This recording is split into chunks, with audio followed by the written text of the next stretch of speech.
अस्सलाम वालेकुम friends, welcome back to Nesto reactions. Friends, आज का जो टॉपिक है वो काफ़ी ज़्यादा मेरे लिए इम्पोर्टेंट है, क्योंकि हम लोग जो सब कॉन्टिनेंट के जितने भी लोग हैं वो रिलीजन को बहुत ज़्यादा अहमियत देते हैं, चाहे वो हिंदू हों, सिख हों, मुस्लिम्स हों।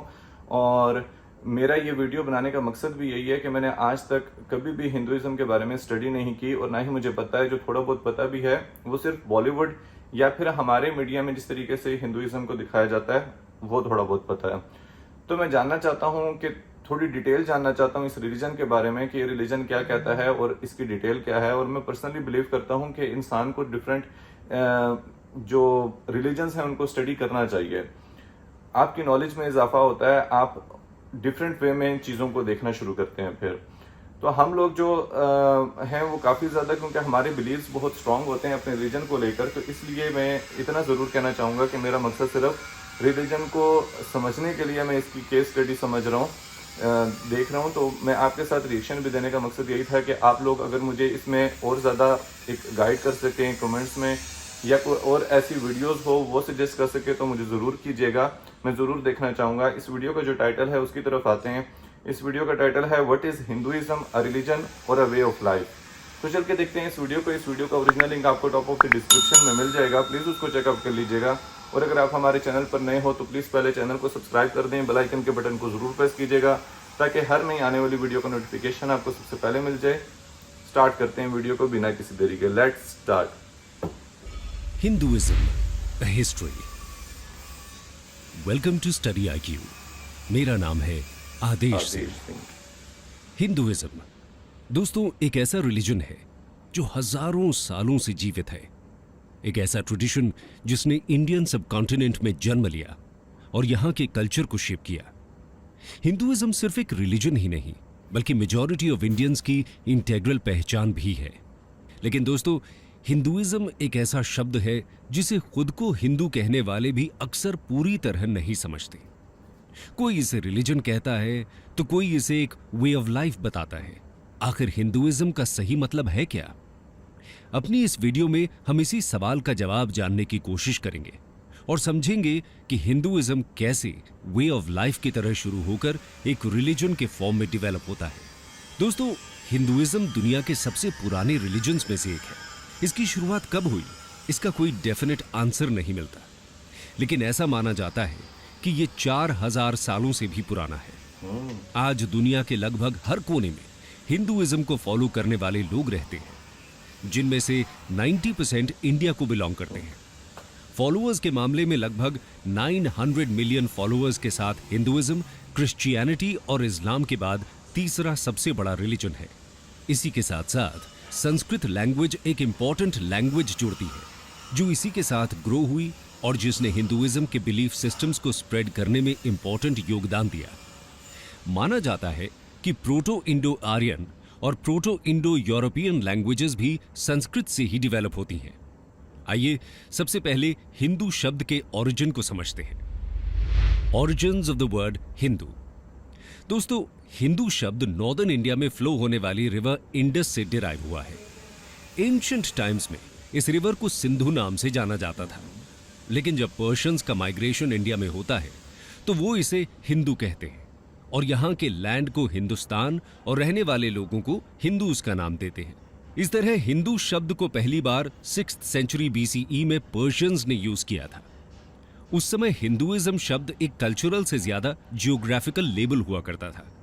आगे चलकर इसे हिंदूज की रिलीजियस प्रैक्टिसेस को डिस्क्राइब करने के लिए यूज किया जाने लगा। रिलीजियस बिलीफ्स को डिफाइन करते हुए हिंदुइज्म शब्द का रेफरेंस पहली बार 7th सेंचुरी CE के एक Chinese text Record of the Western Regions by Xuanzang में मिलता है। लेकिन ऐसा भी माना जाता है कि रिलीजियस प्रैक्टिसेस और बिलीफ्स को डिस्क्राइब करने के लिए इंग्लिश टर्म हिंदुइज्म का यूज इतना पुराना भी नहीं है। कहा जाता है कि इसे पहली बार 1816-17 में राजा राम मोहन रॉय ने यूज करना शुरू किया था। इसके बाद 1830 के अराउंड ब्रिटिश कॉलोनियलिज्म को अपोज करने और खुद को बाकी रिलीजियस ग्रुप से अलग दिखाने के लिए इंडियंस ने हिंदुइज्म को अपना रिलीजन बताना शुरू कर दिया था। ये वही समय था जब हिंदुस्तानी अपनी आइडेंटिटी के लिए सोल सर्चिंग कर रहे थे। ये तो बात हुई हिंदू और हिंदुइज्म शब्द के ओरिजिन की, लेकिन शब्द यानी कि टर्म तो बाद में आया था। इससे जुड़े बिलीफ्स और प्रैक्टिसेस का ओरिजिन और भी पुराना है। How did Hinduism start? दोस्तों, क्रिश्चियनिटी और इस्लाम की तरह हिंदुइज्म का कोई सिंगल फाउंडर नहीं है और इसका ओरिजिन रिकॉर्डेड हिस्ट्री से भी पुराना समझा जाता है। हिंदूज अपने रिलीजन के लिए सनातन धर्म टर्म यूज करते हैं, जिसका मतलब है इटर्नल फेथ, यानी कि ऐसा धर्म जो हमेशा से है। इंडस वैली सिविलाइजेशन में कुछ ऐसे एविडेंस मिले हैं जो या तो हिंदुइज्म का पार्ट है या उसे इन्फ्लुएंस करते हैं। हाँ, ये मैंने सुना। उदाहरण के तौर पर यहां मिलने वाली प्रोटोशिवा सील, मदर गॉडेस को रिप्रेजेंट करने वाली टेराकोटा फिगरीन्स, स्वास्तिकास, लिंगास, सीक्रेट एनिमल्स की इमेजेस एटसेट्रा आज हिंदुइज्म का एक पार्ट है। इसलिए यह माना जाता है कि किसी न किसी फॉर्म में हिंदुइज्म उस समय से एग्जिस्ट कर रहा था। ऑर्गेनाइज्ड तौर पर हिंदुइज्म की शुरुआत वैदिक कल्चर से मानी जाती है, क्योंकि इसी समय हिंदूज के सीक्रेट टेक्स्ट्स वेदास का ओरिजिन हुआ था। यानी कि हिंदुइज्म का फर्स्ट लिटरेरी एविडेंस हमें वैदिक पीरियड में मिलता है। चलिए, ये तो समझ में आ गया कि हिंदुइज्म का ना तो कोई फाउंडर था और ना ही कोई डेफिनेट डेट है इसकी शुरुआत की। लेकिन कुछ कोर बिलीफ्स हैं जो हिंदुइज्म को डिफाइन कर सकते हैं। आइए जानते हैं कोर बिलीफ्स। दोस्तों, हिंदुइज्म एक ऑर्गेनाइज्ड रिलीजन नहीं है और किसी सिंगल सिस्टमैटिक अप्रोच से इसके वैल्यू सिस्टम को नहीं समझा जा सकता, और ना ही 10 कमांडमेंट्स की तरह हिंदूज के पास कोई सिंपल सेट ऑफ रूल्स हैं। हिंदुइज्म के बिलीफ्स अक्सर लोकल, रीजनल, कास्ट और कम्युनिटी ड्रिवन प्रैक्टिसेस से इन्फ्लुएंस होते हैं। लेकिन फिर भी कुछ ऐसे बिलीफ्स हैं जो सभी वेरिएशंस में कॉमन कहे जा सकते हैं। इन्हें ही हम कोर बिलीफ्स कह रहे हैं। इसमें सबसे पहले आता है एक सुप्रीम बीइंग में विश्वास, जिसे हिंदुइज्म में ब्राह्मण कहा गया है। इसके अलावा कॉन्सेप्ट ऑफ कर्मा, सोल यानी कि आत्मा, रीइंकार्नेशन यानी पुनर्जन्म और मोक्ष हिंदुइज्म के सेंट्रल बिलीफ सिस्टम का पार्ट है। सोल या आत्मा का कॉन्सेप्ट कहता है कि सभी लिविंग क्रीचर्स में आत्मा होती है, जो कि ईश्वर का ही अंश होती है। कर्म का कॉन्सेप्ट हिंदुइज्म में बहुत ही इंपॉर्टेंट है। इसके अनुसार लोगों के एक्शंस ही उनकी प्रेजेंट लाइफ और फ्यूचर लाइफ को डिटरमिन करते हैं। Agree. हिंदुइज्म में लाइफ के 4 मेन एम्स बताए गए हैं: धर्म, अर्थ, काम और मोक्ष। मोक्ष की प्राप्ति के बाद साइकिल ऑफ बर्थ्स का एंड हो जाता है और आत्मन सुप्रीम सोल में मिल जाती है। योग, जिसका अर्थ है यूनियन विद गॉड, भी हिंदुइज्म का एक इंपॉर्टेंट पार्ट है। लोगों को दुनिया भर में हिंदुइज्म का पता हो ना हो, पर योग का जरूर पता होता है। 2015 से जब से हर साल इंटरनेशनल योगा डे 21 जून को मनाया जाता है, तब से ये और फेमस हुआ है और लोगों को इसके real world benefits for physical, mental and spiritual wellbeing भी समझ आ रहे हैं। आइए अब हिंदुइज्म के मेजर गॉड्स और सीक्रेट टेक्स्ट्स की बात करते हैं। Major gods, secret texts and different sects. दोस्तों, हिंदू वैसे तो एक सुप्रीम बीइंग में विश्वास करते हैं। सुप्रीम बीइंग यानी कि ब्राह्मण का कॉन्सेप्ट एक फॉर्मलेस गॉड, अल्टीमेट रियलिटी या ओमनी प्रेजेंट एनर्जी की तरह है। इसी के साथ साथ हिंदुइज्म में कहा गया है कि इसके अलग अलग रूप हो सकते हैं। यहीं से पॉलीथीइज्म का कॉन्सेप्ट आता है। हिंदुइज्म के अनुसार सब कुछ ईश्वर का ही एक अंश है और ये फॉर्म्स एंड अवतार्स मनुष्यों का भला करने के लिए लिए जाते हैं। इसी के साथ साथ हिंदू नेचर वर्शिप भी करते हैं। हिंदुइज्म में प्लांट्स से लेकर एनिमल्स तक सबकी पूजा होती है। नेचर वर्शिप करने के पीछे साइंटिफिक रीजंस भी हैं, जैसे कि हिंदुइज्म में बैनियन ट्री की वर्शिप का कॉन्सेप्ट है और हम सभी जानते हैं कि ये ट्री 24 घंटे ऑक्सीजन देता है। यानी कि हिंदुइज्म के फॉलोअर्स भी इस ट्री की इंपॉर्टेंस को जरूर समझते थे। इसी तरह मेडिसिनल वैल्यू वाले तुलसी प्लांट, आंवला यानी कि इंडियन गूसबेरी जैसे ट्रीज को भी पूजा जाता है। कोरोना के समय जब विटामिन सी को अच्छे से लेने की सलाह दी गई, तब हम सब ने आंवला का सेवन और शुरू कर दिया। आयुर्वेद इसे सुपर फूड बुलाता है और हमें हर रोज इसे लेने की सलाह भी देता है। इसके अलावा वैदिक पीरियड में जहां इंद्र को मेजर गॉड की तरह पूजा जाता था, वहीं लेटर पीरियड में ट्रिनिटी का कॉन्सेप्ट डेवलप होता है। इसके अनुसार 3 मेजर गॉड्स हैं: Brahma the creator, Vishnu the preserver and Shiva the destroyer. Hinduism में फेमिनिन एनर्जी को भी वर्शिप किया जाता है। इसे गॉडेस शक्ति माना गया है और किसी दूसरे मेजर रिलीजन में गॉड को फेमिनिन फॉर्म में वर्शिप करने का कॉन्सेप्ट नहीं दिखता।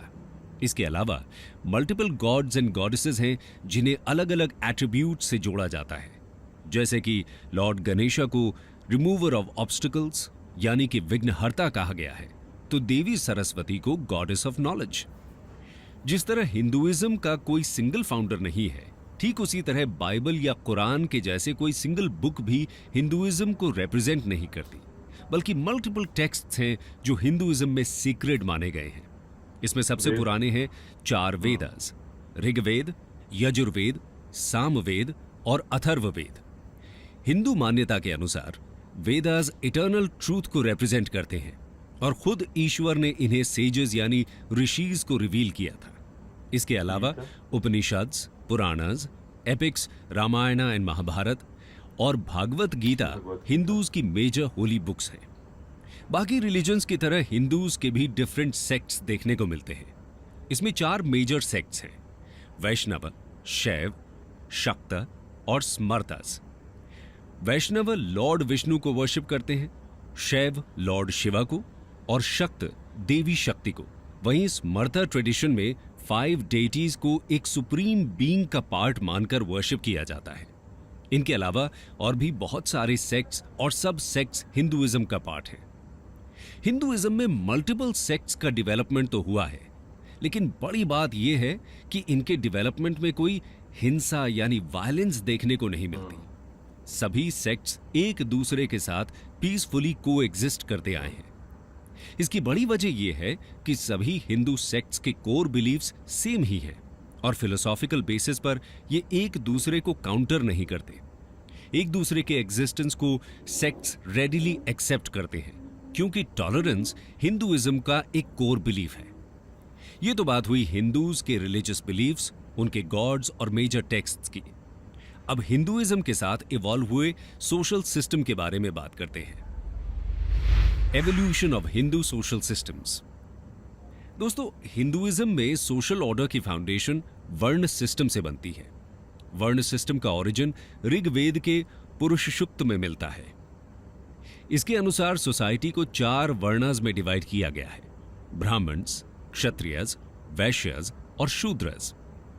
यह डिवीजन कर्म के बेसिस पर किया गया था, जिसमें इंटेलेक्चुअल और स्पिरिचुअल एक्टिविटीज में काम करने वालों को ब्राह्मण कहा गया, पब्लिक को प्रोटेक्ट करने वाले यानी कि वॉरियर क्लास को क्षत्रियस, स्किलफुल प्रोड्यूसर्स को वैश्यस की कैटेगरी में रखा गया और अनस्किल्ड लेबरर्स को शूद्रस बोला गया। लेकिन आगे जाकर यह सिस्टम रिजिड होने लगा और बर्थ के बेसिस पर डिवीजन शुरू हो गया। इसके अलावा बहुत सी क्लासेस को वर्ण सिस्टम से बाहर रखा जाने लगा और उन्हें अनटचेबल्स मान लिया गया। इन्हें केवल मीनियल जॉब्स करने की अनुमति दी जाती थी। उसके बाद वर्णस में भी सब डिवीजन होने लगे और कास्ट सिस्टम यानी कि जातीज का डेवलपमेंट शुरू हो गया था, जिसकी वजह से सोशल सिस्टम बहुत ही कॉम्प्लेक्स हो गया। इसके साथ ही लोअर वर्णस और अनटचेबल्स के साथ इनइक्वालिटी का बिहेवियर किया जाने लगा। इन सब ईवल प्रैक्टिसेस ने सोसाइटल फैब्रिक को कमजोर कर दिया। सभी वर्णास के लिए अलग अलग सोशल रूल्स के साथ ही डिफरेंट रिलीजियस रिचुअल्स भी प्रिस्क्राइब कर दिए गए थे। इसकी वजह से हिंदुइज्म एक कॉम्प्लेक्स सोशल ऑर्डर नजर आने लगा था। इस कॉम्प्लेक्सिटी की वजह से ही 6th सेंचुरी बीसी में बुद्धिज्म और जैनिज्म जैसे डिफरेंट रिलीजियस ट्रेडिशंस पॉपुलर होने लगते हैं। एक वक्त पर बुद्धिज्म और जैनिज्म का दबदबा पूरे इंडियन सब कॉन्टिनेंट में हो जाता है और हिंदुइज्म कुछ हद तक डिक्लाइन होता दिखता है। लेकिन एक बार फिर हिंदुइज्म को रिवाइव करने का काम भी शुरू होता है। Revival and reform in Hinduism. दोस्तों, इतना पुराना रिलीजन होने के बाद भी हिंदुइज्म आज तक सरवाइव कर रहा है। इसकी एक बड़ी वजह यह है कि समय समय पर हिंदुइज्म में रिफॉर्म्स लाए गए और इसे रिवाइव किया जाता रहा। फिर चाहे वो 7th से 8th सेंचुरी के बीच शुरू हुए साउथ इंडियन भक्ति मूवमेंट के द्वारा किया गया हो या फिर अलग अलग आचार्यस के द्वारा। भक्ति मूवमेंट के दौरान अलवर्स और नायनार सेंट्स ने रिजिड कास्ट सिस्टम को चैलेंज किया। साथ ही रिचुअल्स और रिलीजियस प्रैक्टिसेस को भी सिंप्लीफाई करने का काम किया। उनके प्रयासों से ही हिंदुइज्म बुद्धिज्म और जैनिज्म से मिल रहे चैलेंजेस को मात दे पाता है। इतना ही नहीं, हिंदुइज्म समय के साथ लोकल कल्ट्स और डेटीज को भी अब्जॉर्ब कर लेता है। फिर बात चाहे नागा कल्ट की हो, यक्ष यक्षिनी कल्ट की, या फेमस जगन्नाथपुरी की, जिन्हें ट्राइबल डेटी माना जाता है, धीरे धीरे सब हिंदू पैंथियन का हिस्सा बन जाते हैं। यहां तक कि बुद्ध को भी विष्णु का एक अवतार बताया जाता है। यह स्ट्रैटेजी भी हिंदुइज्म के सर्वाइवल में इंपॉर्टेंट रोल प्ले करती है। हिंदुइज्म को रिवाइव करने की बात हो और आदि शंकराचार्य का नाम ना आए, ऐसा तो हो ही नहीं सकता। शंकराचार्य ने 8th सेंचुरी एडी में हिंदुइज्म को रीऑर्गेनाइज और रिफॉर्म करने का काम किया। इन्होंने अद्वैत फिलॉसफी को पॉपुलराइज किया, जिसके अनुसार सिर्फ ब्राह्मण ही सत्य है और बाकी सारा संसार बस उसकी ही माया है। शंकराचार्य हिंदू फिलॉसफी को पॉपुलराइज करने के लिए पूरे इंडिया में ट्रैवल करते हैं। इस दौरान अलग अलग थिंकर्स के साथ वो डिबेट्स और डिस्कोर्सेज में भाग लेते हैं। इन्होंने इंडिया के 4 कॉर्नर्स में मॉनेस्ट्रीज एस्टैब्लिश की थी, जिन्हें मठस या पीठस कहा जाता है। श्रृंगेरी में शारदा पीठ, द्वारका में कलिका पीठ, बद्रिकाश्रम में ज्योति पीठ और जगन्नाथपुरी में गोवर्धन पीठ की स्थापना की गई। इन्हें हिंदुइज्म के 4 धाम कहा जाता है। इस तरह उन्होंने जियोग्राफिकली भी हिंदुइज्म के फॉलोअर्स को जोड़ दिया था। इन्होंने पंचायतन फॉर्म ऑफ वर्शिप को भी पॉपुलराइज किया, जिसमें 5 डेटीज गणेश, शिव, विष्णु, सूर्य और देवी की एक साथ पूजा की जाती है। इसमें कहा गया है कि ये सभी सुप्रीम बीइंग यानी कि ब्राह्मण के ही अलग अलग फॉर्म्स हैं। इस तरह शंकराचार्य ने डिफरेंट सेक्ट्स को भी यूनाइट किया। इसके अलावा हिंदू स्क्रिप्चर्स को भी इन्होंने सिंप्लीफाई किया। शंकराचार्य ने वेदास, उपनिषद्स, पुराणास जैसे रिलीजियस टेक्स्ट्स पर कमेंट्रीज लिखकर इनकी टीचिंग्स को एक बार फिर से जीवित करने का काम किया था। शंकराचार्य के बाद रामानुजा, माधवाचार्य जैसे सेंट्स ने भी हिंदुइज्म को रिफॉर्म करने में अपना योगदान दिया। इसके बाद मिडीवल पीरियड में जब इस्लाम ने हिंदुइज्म को चैलेंज करना शुरू किया, तो निर्गुण और सगुण भक्ति सेंट्स ने हिंदुइज्म को पॉपुलर बनाए रखा। इसमें रामानंद, कबीर, नानक, मीराबाई, तुलसीदास जैसे सेंट्स का योगदान रहता है।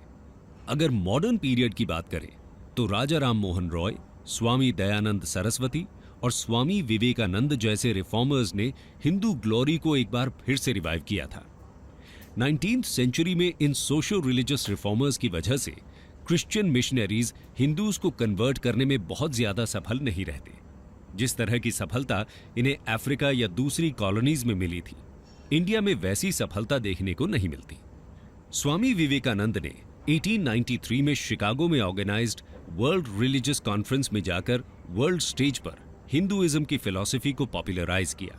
स्वामी जी की स्पीच पर कमेंट करते हुए एक अमेरिकन न्यूज़पेपर ने लिखा था कि ऐसे रिच रिलीजियस ट्रेडिशन वाले देश में क्रिश्चियन मिशनरीज को भेजने की क्या जरूरत है। इस तरह रेगुलर इंटरवल्स पर हिंदुइज्म में रिफॉर्म मूवमेंट्स होते रहे हैं।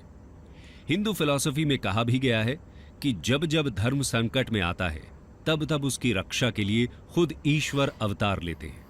इसलिए ये रिफॉर्म मूवमेंट्स हिंदू फिलॉसफी द्वारा भी जस्टिफाई किए जा सकते हैं। हिंदुइज्म इटर्नल रहा है क्योंकि ये स्टैटिक नहीं है और इसमें खुद को नया बनाने की एबिलिटी भी दिखती है। अथर्ववेद में सनातन वर्ड का एक्सप्लेनेशन भी कुछ इसी तरह है। सनातनम एनम अहुह उत अद्याः स्यात् पुनर्नवः, meaning they proclaim him to be eternal, but he may become new again even today. Hinduism का सबसे यूनिक फीचर है इसकी डाइवर्सिटी। डिफरेंट लेवल पर वेरिएशंस और डाइवर्सिटी होते हुए भी ये यूनिटी को कैसे रिप्रेजेंट करता है, ये समझने की जरूरत है। How Hinduism encompasses the concept of unity in diversity. दोस्तों, हिंदुइज्म में असंख्य देवी देवताओं का कॉन्सेप्ट है। मल्टीपल रिलीजियस टेक्स्ट्स हैं, अलग अलग सेक्ट्स भी इसका पार्ट हैं।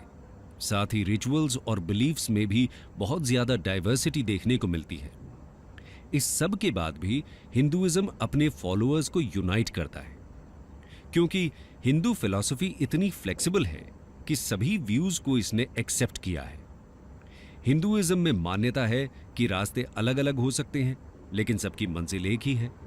हिंदुइज्म तो बाकी रिलीजन्स को भी सत्य ही मानता है। मंजिल एक इसमें ही है। कहीं भी ये कॉन्सेप्ट नहीं है कि हिंदुइज्म के अलावा जो रिलीजन्स हैं वो ईश्वर की प्राप्ति का मार्ग नहीं हो सकते। इसी वजह से हिंदुइज्म को एक टॉलरेंट रिलीजन भी बोला जाता है। लेकिन टॉलरेंट शब्द इस कॉन्सेप्ट को जस्टिफाई नहीं करता, क्योंकि हिंदूज न सिर्फ दूसरे रिलीजन्स का सम्मान करते हैं बल्कि उन्हें भी हिंदुइज्म की बराबरी पर ही रखते हैं। इसलिए हिंदुइज्म में फोर्स्ड कन्वर्शन का कॉन्सेप्ट भी नहीं आता।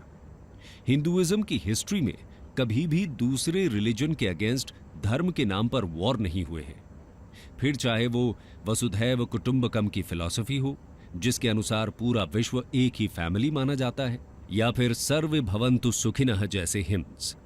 हिंदुइज्म हमेशा ही सबके कल्याण की बात करता आया है। हिंदुइज्म में संपूर्ण मानव जाति के इक्वल वर्थ का भी कॉन्सेप्ट है। यह हमें इस एंशिएंट हिम से साफ पता चलता है। अज्येष्ठसु अकनिष्ठसु इति संभ्रात्रो वहादुहु सौभाग्य, जिसका मतलब है कि no one is superior, none inferior, all are brothers marching forward to prosperity. यही वजह है कि आप चाहे शिव की पूजा करते हो या कृष्ण की, या फिर देवी के भक्त हों, या शायद किसी की पूजा ही ना करते हो, लेकिन फिर भी आप खुद को हिंदू कह सकते हैं। हिंदू होने के लिए ना तो किसी एक भगवान की वर्शिप करना कंपलसरी है और ना ही किसी मंदिर में जाना, यहां तक कि किसी एंशिएंट स्क्रिप्चर की स्टडी करना भी मैंडेटरी नहीं है। हिंदुइज्म तो सबको अपना मानता है। अगर आप खुद को हिंदू मानते हो तो आप एक हिंदू ही हो, फिर चाहे कितनी भी डाइवर्सिटी आ जाए। हिंदुइज्म आपको उसके 900 मिलियन से ज्यादा फॉलोअर्स के साथ यूनाइट कर ही देता है। कंक्लूजन दोस्तों, जैसे हमने देखा कि बाकी रिलीजन्स की तरह ना तो हिंदुइज्म के पास कोई सिंगल फाउंडर है, ना कोई सिंगल टेक्स्ट और ना ही कोई सिंगल गॉड। इसीलिए इसे ट्रेडिशनल रिलीजन की डेफिनेशन में समझ पाना मुश्किल होता है। एक रिलीजन से ज्यादा ये अ वे ऑफ लाइफ की तरह डेवलप होता है। लेकिन समय के साथ दूसरे रिलीजन्स का डेवलपमेंट शुरू होता है और ये सभी हिंदू वे ऑफ लाइफ को चैलेंज करते हैं। इन्हीं को काउंटर करने के लिए और इनके कंपटीशन में हिंदुइज्म एक रिलीजन की फॉर्म लेने लगता है। हिंदू परंपरा के अनुसार अपने धर्म को सनातन धर्म कहा गया है और धर्म शब्द की परिभाषा रिलीजन से अलग भी बताई जाती है। धर्म का मतलब एक सेट ऑफ रूल्स माना गया है और सनातन धर्म का मतलब हुआ ऐसे रूल्स जो हमेशा ही वैलिड रहते हैं।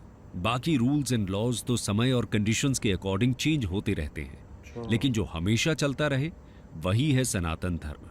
दोस्तों, हिंदुइज्म को एक वीडियो में समझा पाना तो नामुमकिन जैसा टास्क है। फिर भी हमने कोशिश की है कि आपको हिंदुइज्म की मूल बातों से परिचित कराया जाए। अगर आपको हमारी ये कोशिश अच्छी लगी हो तो कमेंट सेक्शन में जरूर बताएं और ये वीडियो अपने फ्रेंड्स और फैमिली के साथ शेयर करना ना भूलें। Thank you and God bless. Video बहुत ही ज़्यादा इंफॉर्मेटिव थी और एक वीडियो में जैसे इन्होंने कहा कि समझना इनका समझाना हमारे लिए मुश्किल है, तो इस पूरे रिलीजन को समझना भी एक वीडियो में उतना ही डिफ़िकल्ट है मेरे लिए। लेकिन हाँ, काफ़ी कुछ मुझे चीज़ें क्लियर हुई, काफ़ी कुछ मुझे चीज़ें समझ भी आईं और काफ़ी कुछ चीज़ें समझ नहीं भी आई मुझे। असल में जो मुझे चीज़ समझ आई वो ये समझ आई कि जो हिंदू फॉलोअर्स हैं, हिंदू पीपल हैं जो इस रिलीजन से बिलोंग करते हैं, उनका कार्मा पे बहुत ज़्यादा बिलीव होता है। सोल का हम सबका बिलीव है कि हर एक जो भी जानदार चीज़ है उसके अंदर एक सोल होती है और हमारा हाँ उसका कॉन्सेप्ट थोड़ा सा डिफरेंट है आप लोगों से। बाकी जो कार्मा का बिलीव है वो भी यार मुझे काफ़ी ज़्यादा सिमिलर लगा। वो ऐसे सिमिलर लगा कि जैसे इन्होंने कहा कि जो अच्छे कर्म करता है उसको फल मिलता है, अच्छा फल मिलता है, और जो बुरे कर्म करता है उसी के मुताबिक उसके साथ भी हो रहा होता है। तो ये बिलीव तो मेरे ख्याल से सबका होता है। हमारा भी यही बिलीव है कि अगर मैं अच्छे कर्म करूंगा, मैं किसी के साथ अच्छा करूंगा तो मेरे साथ भी अच्छा ही होगा, और अगर मैं किसी के साथ बुरा करूंगा तो डेफिनेटली अगर अभी नहीं तो वो चीज़ घूमकर, जैसे कहते हैं कि अगर आप किसी को धोखा दोगे तो वो घूमकर आप तक वापस ज़रूर आएगा। तो ये चीज़ मुझे अच्छी भी बहुत लगी और ये मुझे सिमिलैरिटीज़ लग रही थी इन रिलीजन्स में। जो मेरे ख्याल से हर रिलीजन में ये चीज होती है। हाँ, जो डिफरेंट चीज थी वो ये थी, जैसे हम लोग एक गॉड को मानते हैं और इधर उन्होंने कहा कि ऐसा कॉन्सेप्ट नहीं है, एक गॉड या एक बुक का ऐसा कॉन्सेप्ट नहीं है। ये चीज मुझे वैसे पहले भी पता थी, क्योंकि मुझे ये पता था कि गॉड ज्यादा हैं, जिसमें मैं थोड़ा बहुत जो मुझे पता था वो गॉड शिवा, हनुमान और ब्रह्मा मेरे ख्याल से है, अगर मैं गलत हूं तो मुझे करेक्ट कीजिएगा। बाकी एक गॉडेंस हैं, उनको भी पूछते हैं लोग, और डिफरेंट रीजन्स में डिफरेंट कल्चर के मुताबिक ही लोग पूजा करते हैं और डिफरेंट गॉड्स को बिलीव करते हैं और उनकी पूजा करते हैं। बाकी इसी तरीके से उनके नाम के मंदिर होते हैं और वहाँ लोग, उनके जो फॉलोअर्स होते हैं वो जाते हैं। हाँ, इन्होंने जैसे कहा कि ये चीज़ एक बड़ी डिफरेंट थी। जैसे इन्होंने कहा कि क्रिश्चियन मिशनरीज जो 90s में आए थे इंडिया, वो जैसे अफ्रीका में या बाकी कंट्रीज में बहुत ज़्यादा कन्वर्जन रेट था, जो लोग क्रिश्चियंस में तब्दील हुए थे, ऐसा कन्वर्जन रेट इंडिया में देखने को नहीं मिला था।